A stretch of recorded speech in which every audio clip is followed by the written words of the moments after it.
When did your kid's school add a rule that was unfair? My son's lunch was in the trash can. I know because the teacher sent me a picture of it. A perfectly good turkey sandwich, apple slices, the little bag of pretzels he loves, all sitting on top of a pile of milk cartons and half-eaten corn dogs. Attached to the picture was an email with the subject line, "Friendly reminder, new school lunch policy." I opened it, my heart already pounding. Apparently, the school had implemented a new, quote, cafeteria first initiative to ensure every student received a nutritionally balanced meal. This meant that any food brought from home was now considered contraband.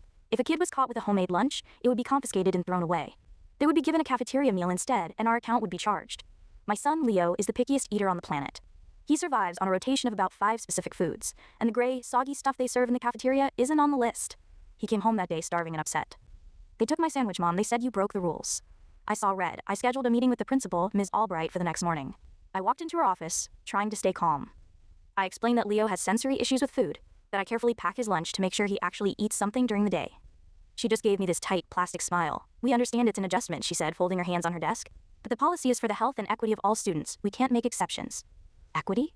I almost laughed. Forcing every kid to eat the same questionable Chilimac is her idea of equity? I left her office fuming, defeated. But as I was driving home, an idea started to form. A wonderfully petty, technically not breaking the rules idea.